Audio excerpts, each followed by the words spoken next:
Morning, Mrs. Satterthwaite. I got your letter that you mailed me earlier this week. Maybe I ought to explain who I am. I'm John Hudson, and you wrote me a letter here on October the 12th, and my wife had already told me about that you had seen her at the Anders in Atlanta. Just a little background. I know your daughter, Mary. I knew her at the University of Georgia, and I've even been to your house before because I think I gave her a ride home once, but that was, it's been many years ago. In fact, I think the last time I was at your house was when your other daughter, the one that had, I think she had leukemia. I did not know your other daughter, but I knew that she had had a malignancy and had died. But the last time I was at your house was prior to that, and she had died a couple of months after I was last there. But let's get back to where I am. I know we're a little background for your information. I don't know how you ran into the Anders or all that, but I've known the Anders family since I was in grammar school. Their oldest son, David, and I know you know David because Mary and David hung around a lot. They were in band together and all that. But David and I have known each other since the grammar school, when he was in the 4th grade, I think, and I was in the 5th or 6th. And we met each other playing trombone together. We're both trombone players. I also play piano as your daughter does, and she and I have even played duets together, I think, once or twice, back when I was at the University of Georgia. I did not go to Fayetteville High School, though. A little background on all that. I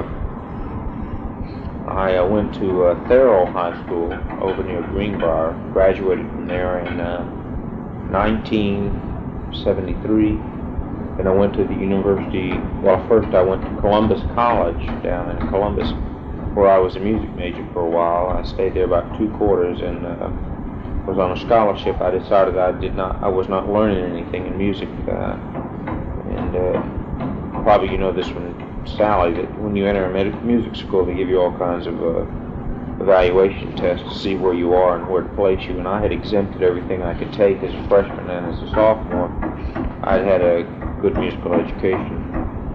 But I was undecided for a while. Then I went to the University of Georgia, and I was undecided there. Finally, I graduated as a chemistry major in 1977. It wasn't until I was a senior that I had decided to go to medical school. I had been lucky enough to get in, and so I graduated June of 77, and then in the fall, September 1977, I started medical school at the Medical College of Georgia in Augusta, and I graduated from there in 1981. And then I stayed in Augusta again for 1 more year and did my internship there in the family practice department. It was basically what I would call a flexible or rotating internship. And I got married when I was a senior in medical school to Lisa. Lisa I met in Augusta, and she was a nurse and had just graduated and was working in one of the hospitals, but I had met her a little pub that a lot of medical students used to hang out. Now, that's just a basic little background on who I am. I'll tell you something else. I was born in Montgomery, Alabama. My birthday is November 12th, 1954. I'm fixing to be 29. Oh, so old, huh? I bet. I'm not that old. I'm just starting to ripen, I reckon. Now, so you understand how I got obligated into the military, and I think that might give you insight and understanding. When I started medical school, I was unable to finance. Well, I could have borrowed the money from the banks. I would have been an excellent candidate for low interest rates. The state would have guaranteed them and all that. But I didn't like obligating myself for, at that point, which I thought would have been $15,000 to $20,000.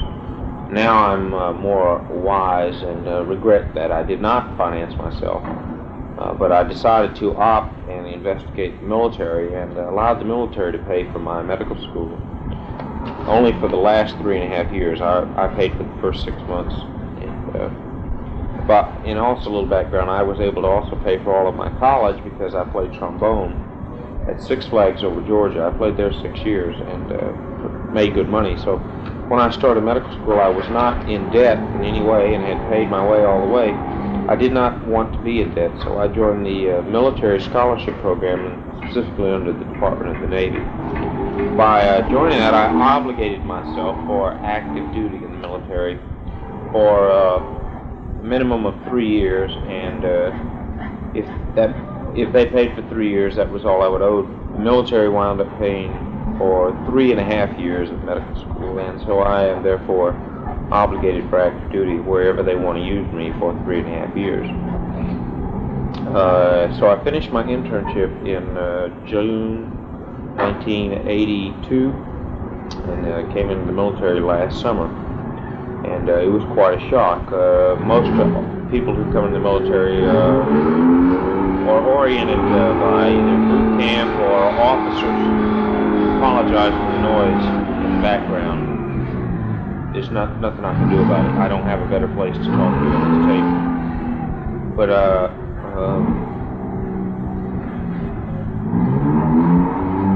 most people are a little more aware of what they would do in the military. I had not seen the military ever, had never been in a Navy hospital, had tried to make arrangements to be in a Navy hospital when I was a senior student and do a part of a rotation there, and the Navy canceled out on me about 3 days before. They said they couldn't allow me to come because of financial problems the Navy was having. So I never did really see the Navy until I came on active duty, and they messed up in that aspect too, because normally they're supposed to take 2 doctors and give them a 2-week introduction to the military. There was problems in that. I don't need to delineate, but I was not able to attend that. So on July 17th, I showed up at Camp Lejeune, North Carolina, which is in Jacksonville, North Carolina, and reported for active duty there. And I was in civilian clothes and a coat and tie there, no ID card, no service record, nothing. Just a piece of paper said I was supposed to be there. They didn't know what to do with me, and a week later I finally had a uniform, and that day I was wearing camouflage fatigues. These are the same thing you see Marines wear when they show them on the picture. And they had me crawling on my back and under barbed wire and in the mud. And did that for 2 weeks, and then another week later I was taught some sort of book classroom into trying to explain to me how the medical department supports the entire amphibious operation of the Marine Corps when it goes to war. That was quite mind-boggling because I had no idea of anything at that point and still did not retain much of that. Finally, my the start of my 4th week in the military, they put me in the battalion that I'm in now. There are a little insight into explanation into the Marine Corps. All medical care for the Marine Corps is handled by the Department of the Navy. The Marine Corps has no doctors, has no corpsmen, has no hospitals, has nothing. It's all provided by the Navy, the Department of the Navy. Little did I know that when I signed my contract 3.5 years ago, that I could possibly, any remotely chance, be attached to an infantry operation. But there are basically 3 active duty divisions in the Marine Corps. The 2nd Marine Division, which is quite an organization, is located at Camp Lejeune, North Carolina. And in the division there are a number of regiments, and in the regiments there are usually 3 battalions. I am the battalion surgeon for the battalion that is here in Beirut, and I am the battalion surgeon specifically for the 1st Battalion of the 8th Regiment of the 2nd Marine Division. There are quite a shortage of physicians in the military, and in the division there are, last count I had, there were only 18 doctors, and that is really probably less than 50%. It's probably 30 to 40% of what the division is supposed to carry if it was especially going to war or whatever. It would carry its full complement, but it doesn't come close to that. Therefore, by the lack of a complete number, that the ones that are there are used quite heavily.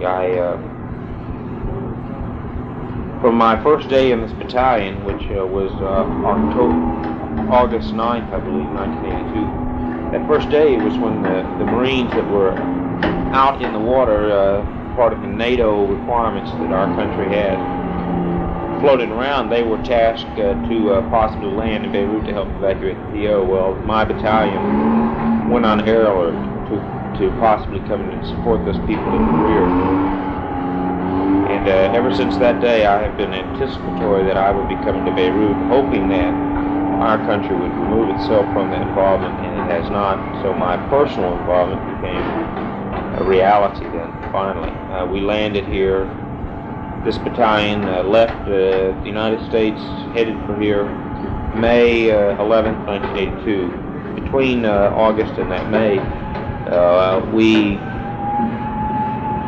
this battalion was engaged in all kinds of training activity, you know, going to the field, setting up the tent, playing war games, essentially that. And the use of a physician in that period of time was not very good. It still has not been very good. I've never quite been used, not even close, I would say, as a physician. The reasons for that are multiple.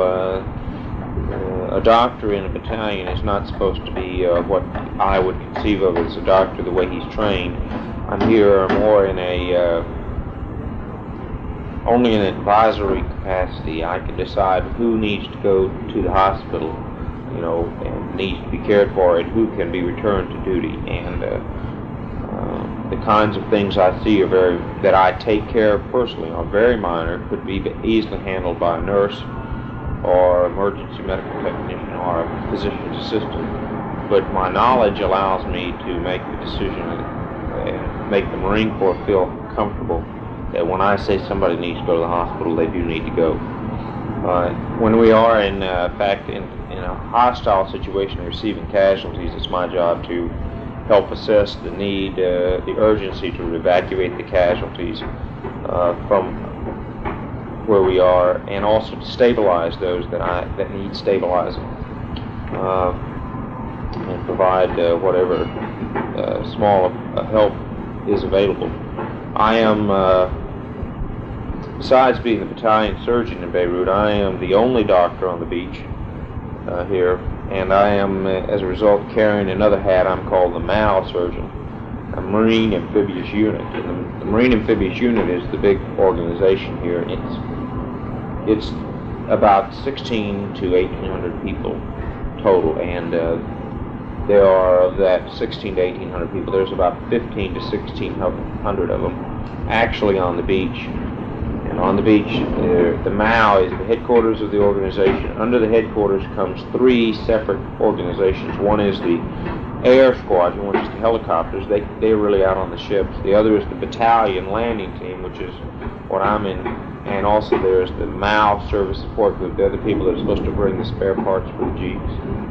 And they have dentists, and they're supposed to have a medical department and a field tent, a field hospital that could do a lot of things. The hospital has, the one that is with this MAO, and the previous MAOs has never been operational. It was not capable of being operational, and therefore the things that a doctor would like to be able to do, he is not able to here.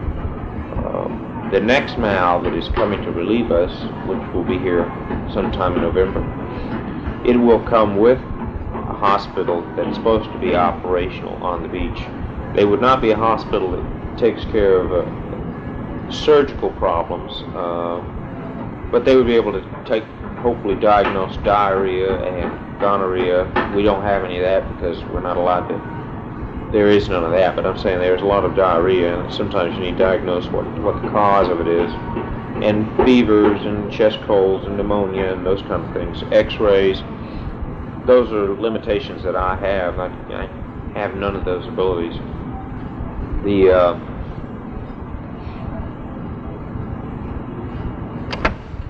My responsibilities on the beach are primarily to the Marines that are here, and that numbers at least close to 1,500, I would think, on the beach. I am also, as a result of being the only doctor in town that is American,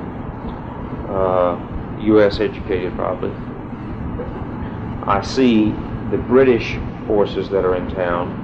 They bring they have some corpsmen over there, but they don't have any doctors.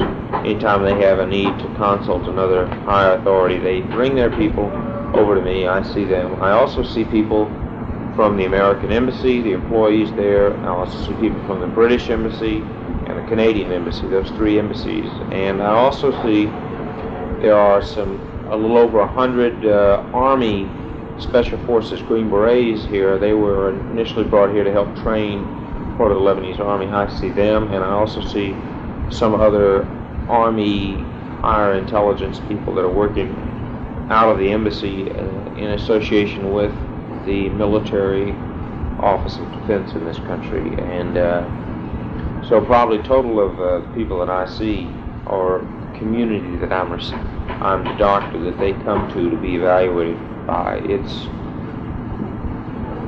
probably 2,500 to 3,000 people, I would think, close to that number. I know the other thing I forgot to mention. I also have seen a number of the US news agencies personnel here for various things. I've seen 2 or 3 of them who were seriously injured from shrapnel wounds because they were too close to the action with their cameras or their pens and papers. And we've medevaced a couple of them out, especially if they were American or British or Canadian citizenship. A lot of the employees of NBC or ABC or CBS that are in this country are not necessarily Americans, but they are usually of British, Canadian, or U.S. citizenship. The French and the Italians, if I see any of those, I would refer them to the French or the Italian forces that are on the beach and let them take care of them appropriately. I have also seen a number of civilians who have had accidents, or we had a victim of drowning who they brought that patient to me. He was dead, unfortunately, when he got here. There was not much I could do. They brought some of the Lebanese army, when they had casualties, they brought them here. The worst of which, one time they brought a man with a hole in his head. He'd been shot by a gun. And they really had no means of handling himself, but we took him to a local Lebanese hospital and they took care of him. There was not much I could have done for the gentleman except maintain his airway until then. Now, I'm going to try to talk about, excuse me if I think openly here, I was just trying to describe to you where I come from, basically how I got to this position. I'll backtrack a little bit. I am a physician who is actually in the Navy. The Navy has given me orders and attached me to the Marine Corps, and basically I function in the Marine Corps. My commanding officer is a lieutenant colonel in the Marine Corps. The people that write my evaluations, are line officers. I never ever see other doctors or other professionals that are in my area. I mean, I am isolated as a profession that I have had the education in.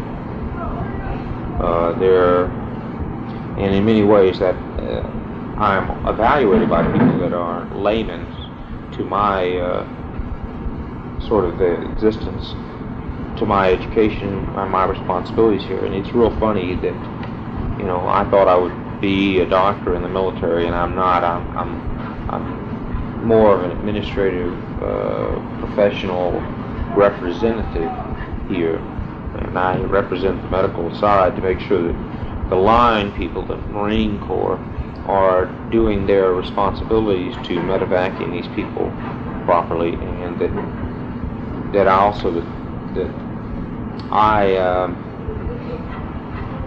advise them to the urgencies of things. I see a sick call for the Marines too. I see their sore throats and earaches and cuts and abrasions, and that's basically what that consists of. And so now I'm going to look at your letter and try to answer your 8 questions in the way I can. You asked me to tell you about a typical day, or put several together as one. Well, I will put several together and make them consistent as being one. Reveille here is 6 in the morning every morning, and we get up, and when we're not having artillery, which we'd had a whole month of. We had a whole month of September. We had artillery. I'm not going to try to discuss a day of artillery. Let me back up. A day when we are really under a hostile situation. I stay in the basement, and I stay there and come out when I have to go do this or that and the other. Patients that have been injured are usually brought to us and to the medical battalion aid station, it's called, and we sew them up or patch their wounds or decide that they have to go on out to the medical ship where there's a surgical team that can take care of more serious problems, shrapnel wounds that need to be debrided or explored. So in a hostile situation, there's no way I can describe one of those days. We will just, I will simplify that in saying that I do whatever I have to do. I go wherever I have to go to handle what the problem is. It is very scary here. The artillery can land anywhere. We have had 5 or 6 pieces land right within 25 yards of the building that I'm in. As of yet, have not had a direct hit on this building, but there have been pieces that were very close, very, very close, and we had some casualties right here at the building that I'm in. I am in a building that is right at the compound of the American and at the Beirut International Airport. By the way, my voice sounds a little unusual today. I have a head cold. We've been having some cool nights. I think before I ramble on about a typical day, I'm going to explain a little more about the medical department's responsibility to the Marine Corps. You might have seen a couple of pictures of corpsmen in the paper. I've seen a couple in the newspapers and the magazines. Corpsmen are also Navy. There are no, like I said, there are no Marines responsible for health care or health casualty evaluation or treatment. And all of these sailors signed up to be in the Navy, and just as they were unwillingly, not voluntarily, let's put it that way, not voluntary, given orders to be with the Marine Corps. And in fact, we are almost Marines. We have to run, we have to march, we have to do what they do. The only thing is we're not combat arms carrying. We're not supposed to be carrying M16s and mortars and things like that. We're supposed to carry the battle dressing bags and stuff we would carry. But there are about 50 corpsmen on the beach, and they all come under, indirectly or directly, under my cognizance, and they are the people who actually are on the scene when a man is injured, either through a hostile action or through an accident. He falls off a tree or whatever. And they assess those people right there, and they're the first line of assessment. They decide whether he has to come to the rear, which would be me, and they would, in the meantime, they put battle dressings on them or splint their legs if they're broken or whatever, and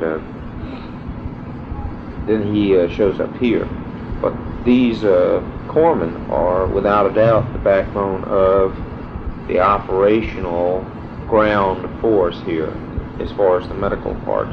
Without them, there would really be a lot more people who die or are seriously compromised in their health care, because they are high school educated people who join the Marine Corps, who join the Navy, and the Navy has sent them to, well, boot camp for 6 weeks, and then about 10 weeks of corpsman school, and then another 6 weeks of Corps school as it relates to the Marine Corps. So they've had basically 16 weeks or 4 months of professional, if you call it that, medical education with which they are armed to do their job. And 99% of what they do, they are quite capable, because most of the stuff they see does not require a lot of diagnostic intelligence.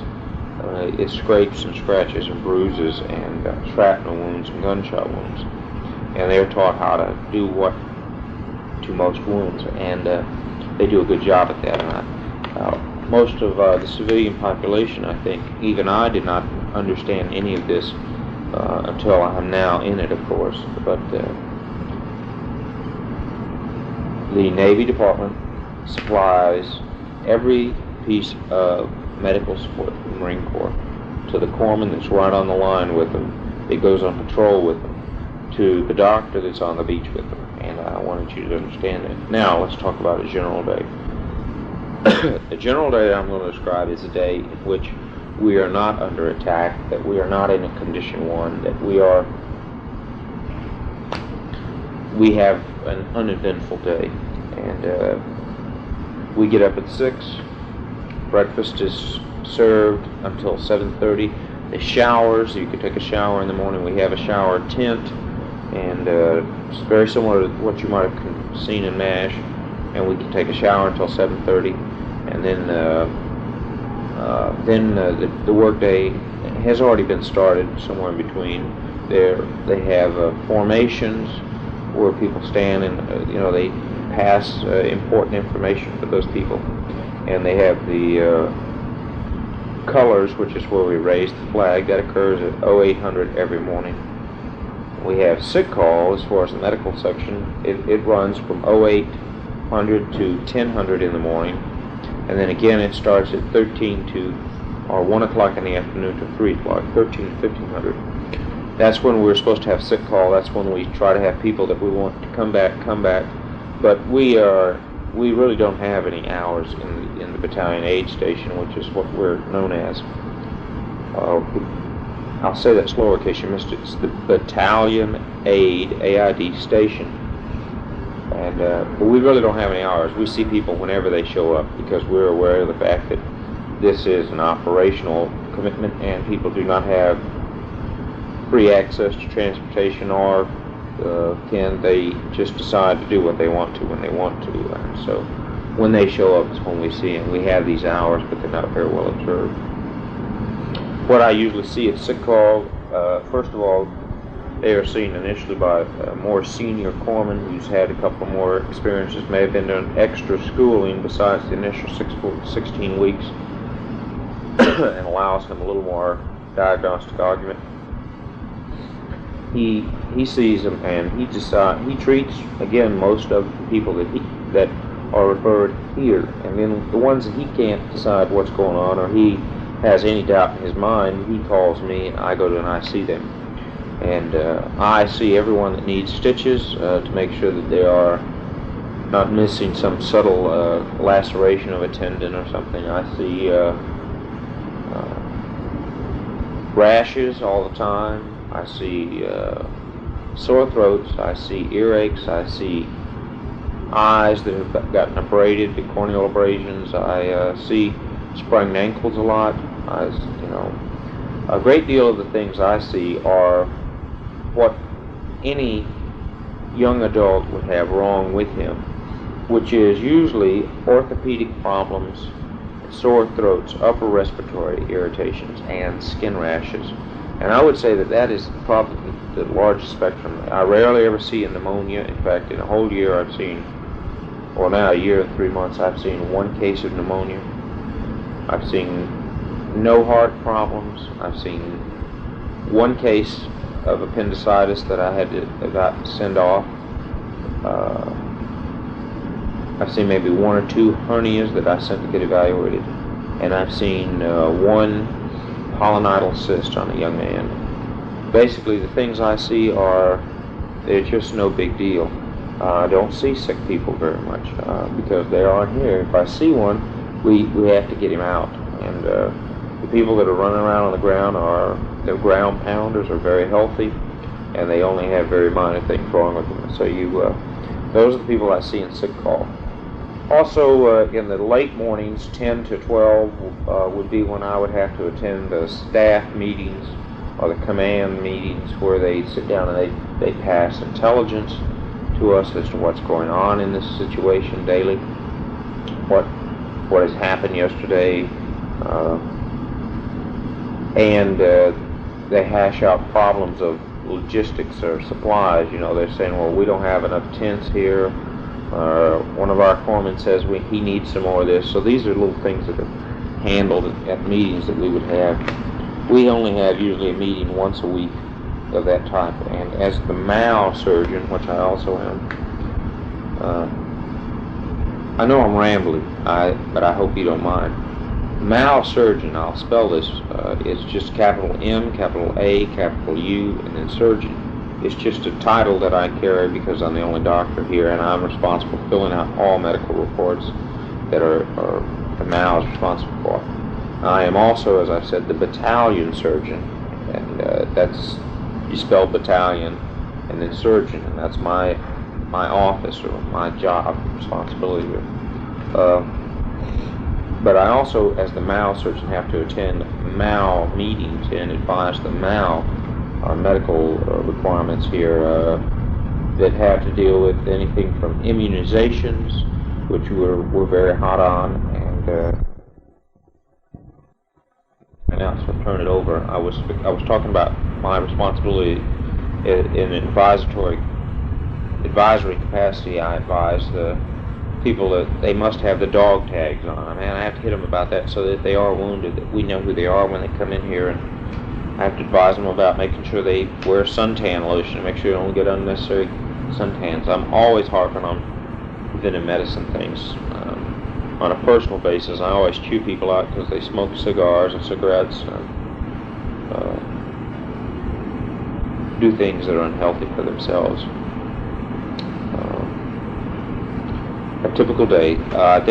So I would have in the late morning, I would have some of these meetings, or that's when I might read some of my mail or write letters, and then at lunchtime is when I would eat, of course. And for lunch, let me back up. I'm sorry that I'm rambling, but you can listen to this tape time and time. I know that. The breakfast that I mentioned earlier that we have, it is usually a hot meal, and they fry up sausage or usually bacon, and you can have eggs, and you can have some French toast or some pancakes. They are not cooked by real cooks. They are cooked by just a regular old high school educated Marine who they've just told him you're a cook. And there usually is one cook who's been to some sort of cook school. He's the corporal of them, and but he has a bunch of uneducated cooks that he trains and tries to teach them how to do things, and they do a good job, but they are not, the food is not something I write home about because it's so good. It is usually not that great, cardboardish if you want to say, but it sustains you and it does the job, and that's what it's supposed to do. Lunch now comes in a brown plastic envelope. It's called an MRE. They are new to the military. They have taken the place of what used to be known as C-rats. C-rats came in a can. MREs come in little packets that you rip open, tear open, and eat them. And we have about 12 possible meals ready to eat. One of my favorite is spiced sauce with meatballs, and you can get turkey, diced turkey with gravy. There's diced beef with gravy. There's frankfurters in one. Those are some of the main entrees. There's pork and beans added to them, and usually some cookies or a brownie or what we call a mashed up cake, and usually some crackers that you can put some peanut butter or cheese spread on, or maybe some jelly. They're a step up, no doubt, from the previous C ration that was used since World War II and the Korean and Vietnam conflicts. They are good. So that's what I have for lunch. Then at 1 to 3, again, there's a sick call, or that's when if I need to go do something, go see somebody, I might do that. I have not been out of the compound now since the end of August because of the serious potential for danger and loss of life I could incur. But if I used to go to the embassy or something, down to see something I needed to do that was when I would have done it from 1 to 3 in the afternoon. Now I still stay around here and see any sick call that's lingering, or write my letters, which is something I'm doing right now. I'm talking to you on this tape. And in the late afternoons when I might run, we have a parking lot that we can run in, and it just depends on the condition of our situation. Within the last 2 weeks, I would say greater than half of the time we've not been able to run because of fear of snipers or artillery. But I can run within inside the building that I live in, and I occasionally do that. And then in the late afternoon, somewhere between 4:30 and 6:30, we can eat supper. Again, supper is a hot meal. It is usually the main meal of a day, if there is one. It's usually a beef, or I shouldn't say beef, some sort of meat that's either cooked in a sauce as a casserole, and we put it on top of noodles or rice or something. Or it can be fish, but usually there's corn with it, or mashed potatoes, the powdered ones. Rarely do we get a whole potato. I mean, it's a treat to see that. And we usually have some cake or some sort of dessert with that. Bug juice. Bug juice is something we call another name for Kool-Aids. We call them bug juice. I'm not sure why. And there's some salads, some green leafy salads at supper sometimes. When we're under a hostile situation, there are no hot meals. The cooks are not cooking. In fact, they suddenly pick up their rifle again and become a Marine and are posted elsewhere as needed. After supper, again, we can watch television. There is a Navy communications station here, and I'm not sure what it's called, but it's part of the Armed Forces Radio Television Network, and they provide us a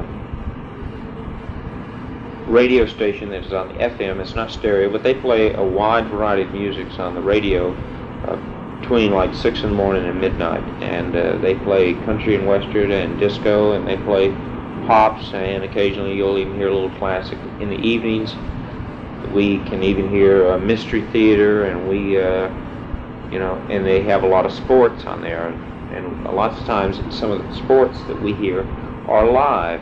They're able to patch them through from the satellite and pick them up here.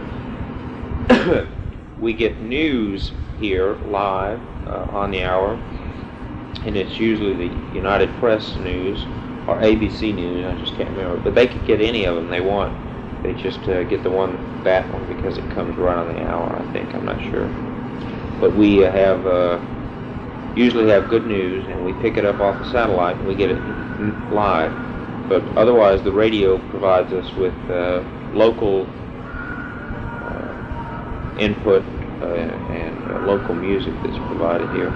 They do ship us some radio shows like Wolfman Jack. Occasionally there's every Friday or something, or maybe it's every night. I've never tried to remember. From 7 to 8 is the Wolfman Jack hour, but the radio station definitely is a morale factor. It helps pass the day, gives you a little touch of home like nothing else can. And then there's also a TV station here. It's again a closed circuit in a way. I don't know. It's basically only strong enough to produce a signal for us within the area here. And the radio station does local coverage of formations in the morning. Somebody got promoted, or somebody got the Purple Heart, or the Commandant of the Marine Corps was here, or George Schultz or Ambassador McFarland. If they were here, they'll try to cover that and put it on so we see it locally. And it also is a medium by which some of the command, Colonel Garrity, which is the Mount Commander, can talk to us, and he is a morale building factor that he can use there. But more importantly, the TV station comes on in the late afternoons about 4 and stays till about midnight. And during that period, we have a lot of video shows that have been taped for our use in the United States and mailed here. And we get, like the NBC Nightly News, about a week and a half late, and it comes on at 7. So I can see what they actually was on the news about Beirut even. It's kind of funny to see the news a week and a half late about Beirut where you are. It's a time lag, really quite a funny situation. Well, we get some good shows, comedy shows, we get sports events, football games that are a week and a half behind, but they're enjoyable. I'm not into sports myself, but for the Marines and the sailors here, it's very nice, and they enjoy it a lot, and again, it's a good morale factor. One of my favorite shows is a British show that they get. It's called Benny Hill, and he's a comedian. Occasionally we've seen the Tonight Show, and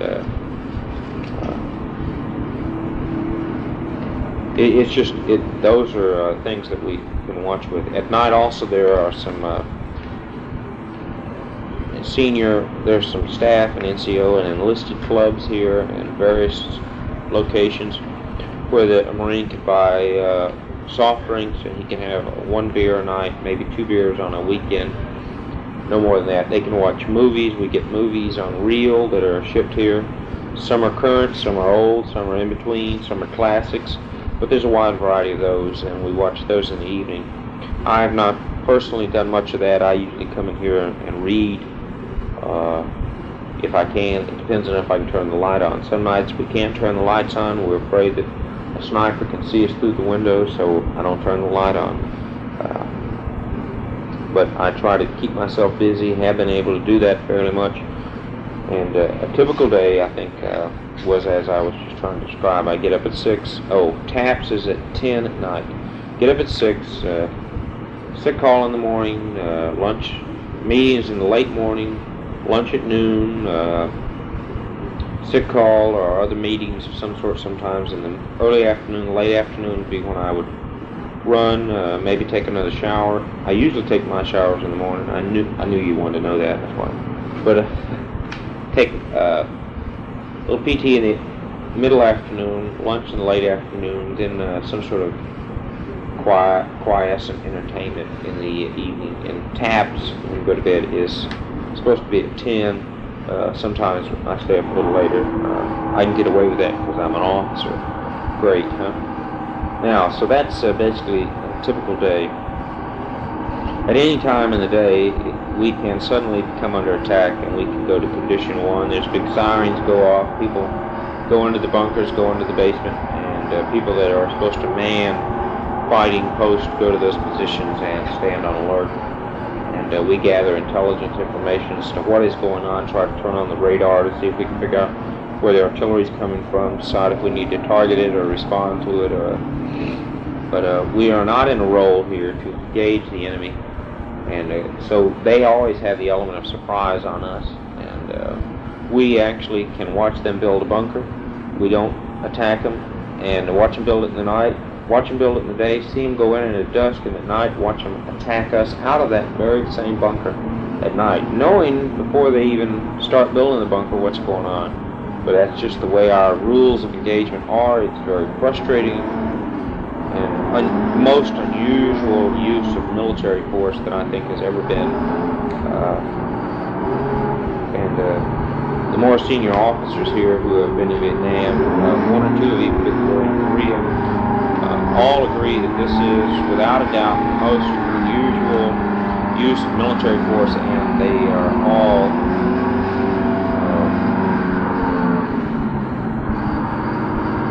willing to do their responsibility to duly support the President and his policies. But we all find it to be quite an unusual and hard to feel comfortable with and position. The irony comes to fruition when you actually see people build bunkers, and you can't engage them in enemy, you can't prevent them from doing it. See them put ammunition in their bunker right there within vision of your perimeter, and again, you know what's going on, and you can't prevent that. Then see them actually go into the bunker, and then come and start shooting at you from within the bunker and kill or maim or seriously injure a Marine or a sailor. And then once they've shot is when you have the option of shooting back. You have to wait for them to shoot till you shoot. And of course the first shot is the one that inflicts usually the people that we've had killed or injured here. It's not usually the second shot. So it's quite an unusual situation. And your comments here that that's war, baby. Well, this is not a war. You're somebody. We're talking about your husband or other people, conversations you've had with friends. You've been rebuffed when you came across the sympathetic separation factor and all that, and they've said that's war, baby, was the gist of what you thought. And this is not war. If it was war and the Marines were allowed to do their job, I think that people would be a little happier with their loss of life or limb or property, or with their responsibilities here. It is, and I don't think that it's a question of that we're unhappy with what we've been tasked, but we don't want to engage the Arabians in battle either. We just find that the situation is very, very difficult for us to handle. And we are not in control of anything. We are just trying to stay alive, basically, and stay on the property that we're tasked with holding. Now, let's see, question number 2. Tell me about a few of the other people with you, officers, enlisted men. Where are they from? How old? Married, single, career, military?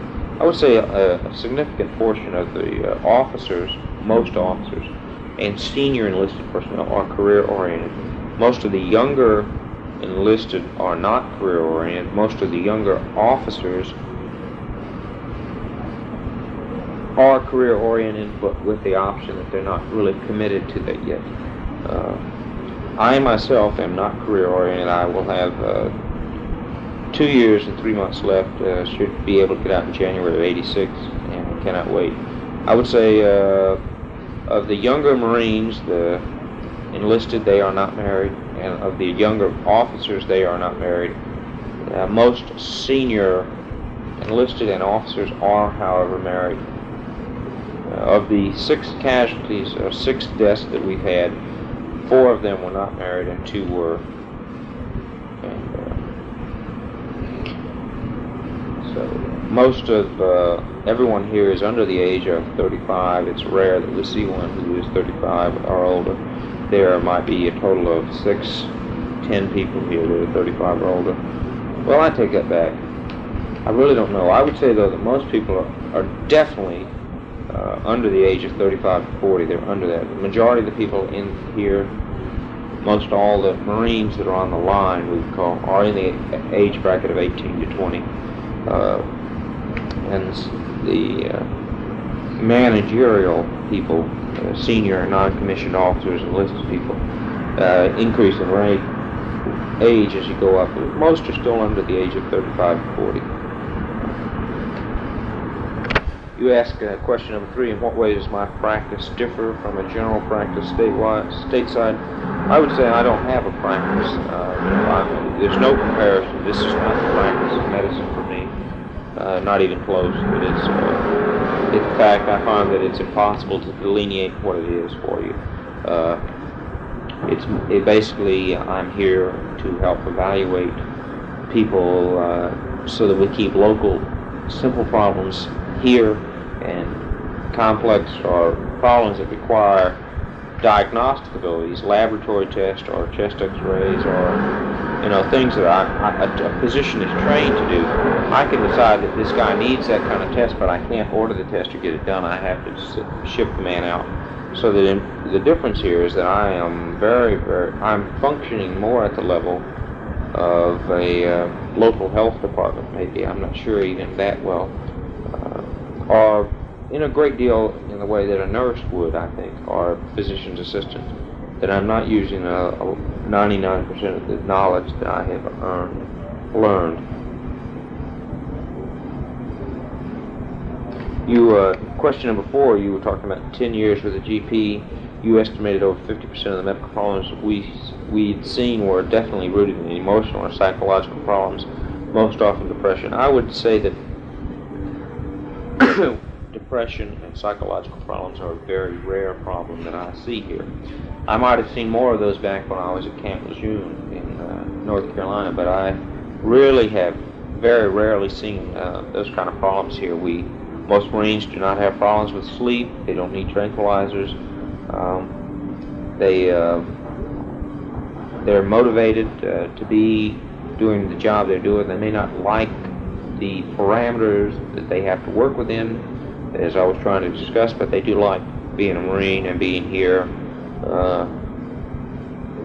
Let's not say that they want to be here. Most of them don't want to be here, but they are able to motivate themselves and come through this very well. In fact, I'm very impressed with the Marine, every one of them, in how they are able to handle the stress that they are under. They are doing an exceptional job. I have very little psychological evaluation or problems of that type. They are very, very, very rare for me. And if I do have any, most would be easily handled here locally. I do not have at my use any drugs that would be insignificant. I do have a few Valium, but most of the reasons I would get Valium are for people who need a muscle relaxer. They've got a cramp or muscle twitch or backache, and rarely do I give Valium as a tranquilizer to use in sedating a person's emotional problems. But usually things that occur that are of emotional nature here have to deal with problems that the Marine is having, or the sailor is having, with relatives back home. Financial problems, or his wife or his child, and his inability to be there to help that problem.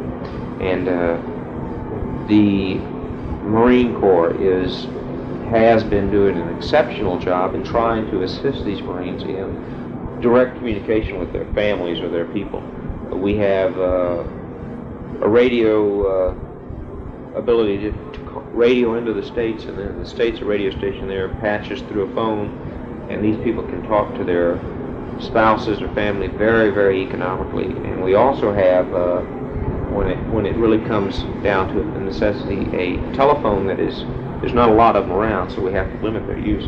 But we have a telephone that they can actually call right up on the telephone, talk to someone they need to in the States. And so most of the emotional problems we would have relate to that kind of separation-induced situations.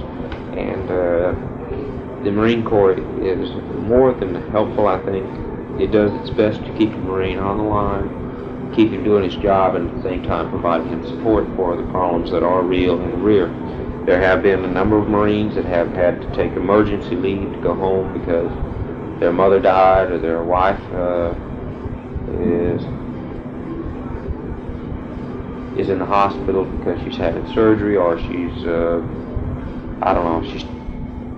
there's just the spectrum of real need. If the Marine really needed to go home because of the seriousness of the problem, most 99% of the time have gone, and they get them out of here, and then they get them back as soon as they have the opportunity to resolve the conflict.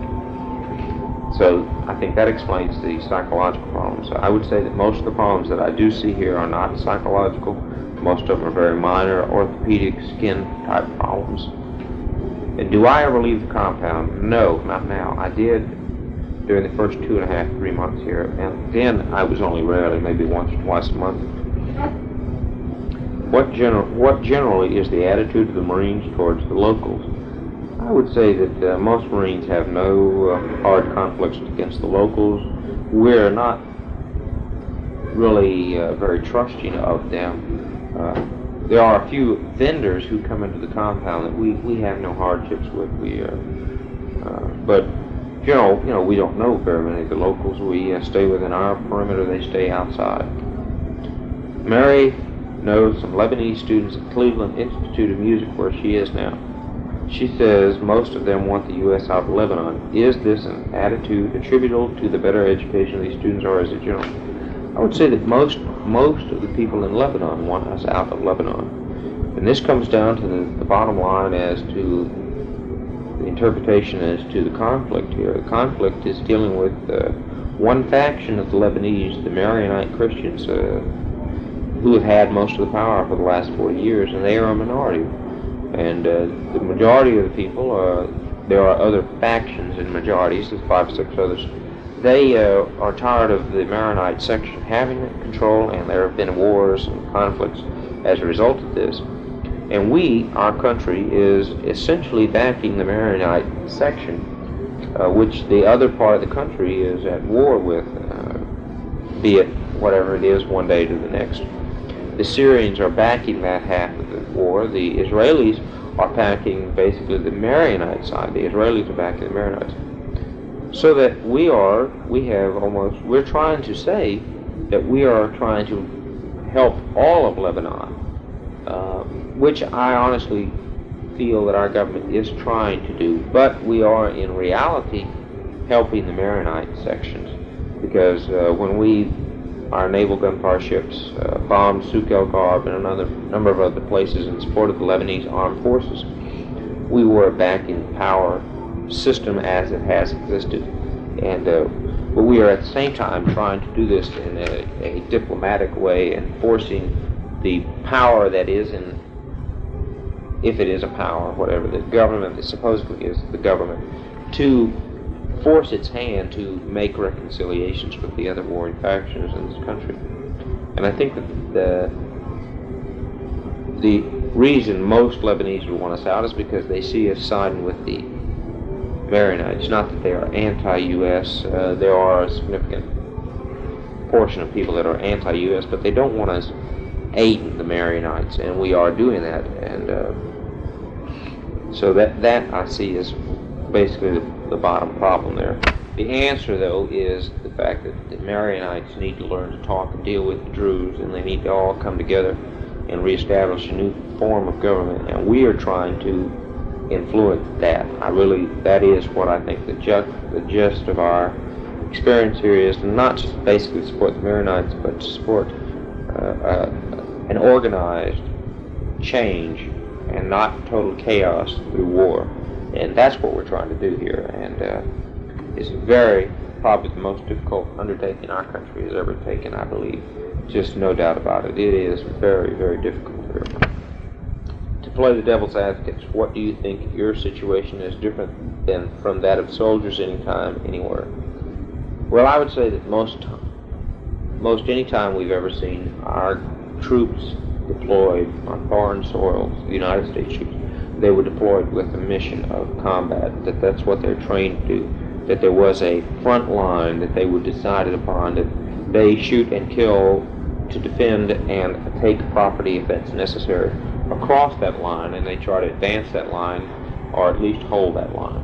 And that allowed you the delineation of where good and bad existed, and allowed you to fight based on that, and allowed you to accept the conflicts that occurred, the loss of life, based on that definition within your mind. In this country right now, there is no such line delineated. We are sitting pigeons to be shot at that are in a representation of our government's hope here. And basically, I think Marines ashore, the multinational peacekeeping force ashore, is not here as a force. It is here as a show of interest of other governments, that we are trying to show the people of Lebanon that we are interested in their sovereignty, their question of sovereignty, and the question of how they should be able to determine what's going on within themselves in a more diplomatic fashion without the outside influence of Israel and Syria. And a problem that has occurred, though, was that we, back in September, took a side for a short period of time in defense of the Maronites when we fired our naval gunfire ships. But at the same time, our stance was still that we were trying to support the government of Lebanon, and the reason we fired on Souk el-Garb was because we felt that the Syrians were backing that much more, and if without the Syrian backing, there would not have been the question of overtake of Souk el-Garb. So we basically were pointing our finger at Syria, and again, we were not trying to point it at the Lebanese. This geopolitical, religious conflict here is, beyond any shadow of doubt, the most confusing and conflicting hodgepodge of armed personnels and governments that have ever been on the earth, I would say, because when you stop to think about the total number of forces here and the countries that are represented, let me stop and add them all up here. There are at least 12 countries. This includes the United Nations forces that are in southern Lebanon and the multinational forces that are here in Beirut and the Libyans that are here, and the Syrians and the Israelis and the Lebanese themselves. There's at least 12 countries with their armed forces in this country, and none of which are, there is no front line, there is no one side that's fighting the other. It is multiple sides fighting multiple sides, and the question of sovereignty is very deep in the issue. The question of religion is very deep in the issue. The question of self-determination is deep in the issue. The potential for this situation to blow up into an all-out war that involves many countries is very realistic. And at the same time, the potential for a peaceful settlement is possible. It just doesn't look very probable at this point. Your last question is, where do I go from here and what happens after December 7th? When I leave here, I go straight back to Camp Lejeune, North Carolina, and then I will take a little Christmas break, I hope, and I will come back and I will have 6 more months left in the 2nd Marine Division as a battalion surgeon somewhere. At that time, I will be transferred out of the division and hopefully somewhere else in the real Navy, go back where I've never been in the Navy and be a medical officer. I'm looking forward to trying to get a position in Albany, Georgia, as a medical officer down there, or there are 4 other places in Georgia I would like to go and finish my last year and a half somewhere else. But I should have 6 more months left with the Marines when I get back, and I will have completed 2 years. The end of the tape is here, so I'm going to talk very quickly. I've enjoyed telling you about all this. I just want to make sure that you understand one thing. I may not agree with American foreign policy or our use here, which I don't, but that has nothing to do with it. I am tasked as an officer of the United States to do my job, and I will, and I do my duty. And one day I will be a civilian again, and then I can go back to being something else. Meantime, I support the President because that's my job.